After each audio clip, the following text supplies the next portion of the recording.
जब भी हमारी फैमिली के किसी भी सदस्य की मैरिज की बात हमारे घर परिवार में होती है, तो सर्वप्रथम यानी कि फर्स्ट ऑफ ऑल हमारे पेरेंट्स तथा हमारे घर के बड़े बुजुर्गों के दिमाग में यही बात आती है कि एक बार हम जन्म पत्रिका दिखवाकर इस चीज की पुष्टि कर लें कि कहीं जातक या वो सामने वाला जो व्यक्ति है वो मांगलिक तो नहीं है। तो बहुत सिंपल सा सूत्र मैं आपको बता देता हूँ मांगलिक है अथवा नहीं इसको देखने का। देखिए, जन्म पत्रिका के फर्स्ट, फोर्थ, सेवन, एट्थ और 12th हाउस यानी कि प्रथम, चतुर्थ, सप्तम, अष्टम और द्वादश भाव में, इन भावों में से किसी भी एक भाव में अगर मार्स यानी कि मंगल देव विराजमान है तो ऐसा जातक मांगलिक कहा जाएगा। लेकिन मांगलिक होने की जो परिसीमा जो सीमा है वो हे तक जो है सीमित नहीं है। इसमें दो मांगलिक और ऐड होते हैं यानी कि दो क्लॉज और हैं, यानी कि डबल मांगलिक और ट्रिपल मांगलिक। तो डबल मांगलिक कैसे देखेंगे? तो देखिए, पहली कंडीशन तो सेम रही यानी कि फर्स्ट, फोर्थ, सेवन, एट्थ और 12th हाउस में मंगल बैठे हुए हैं।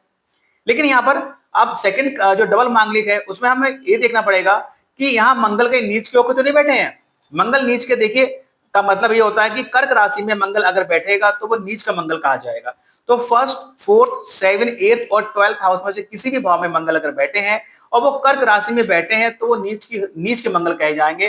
तो अगर ऐसी कंडीशन दिख रही है जन्म पत्रिका में तो वो व्यक्ति डबल मांगलिक कहा जाएगा। अब इसमें एक वन कंडीशन और एड ऑन कर लें तो यहाँ पर जो सेकंड कंडीशन थी डबल मांगलिक की, उसमें अगर हम ऐड कर लें कि नीच के मंगल के साथ कोई मैलेफिक प्लेनेट यानी कि कोई पाप ग्रह यानी कि शनि, राहु, केतु अथवा सूर्य, इनमें से कोई भी एक ग्रह मंगल के साथ बैठा हो या more than one malefic planet अगर मंगल के साथ बैठे हो या फिर मंगल से सीधा संबंध ये मैलेफिक प्लेनेट बना रहे हो तो ऐसा जातक ट्रिपल मांगलिक कहा जाएगा।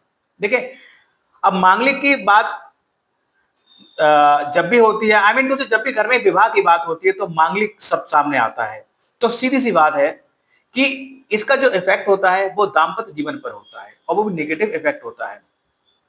अब कैसे नेगेटिव इफेक्ट होगा? तो सिंपल सी बात है, देखिए मैंने तीन कंडीशनें बताई आपको, तीन क्लॉज बताए मांगलिक के, प्रारंभिक मांगलिक, डबल मांगलिक और ट्रिपल मांगलिक।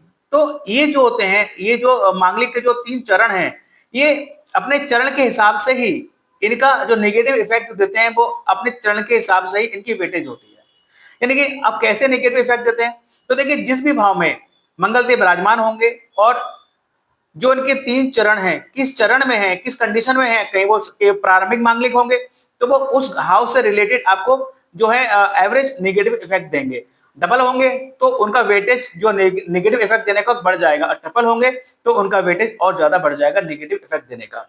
तो इस तरीके से हम जान सकते हैं जन्म पत्रिका देखकर कि हम या सामने वाला बंदा मांगलिक है अथवा नहीं है। So thank you.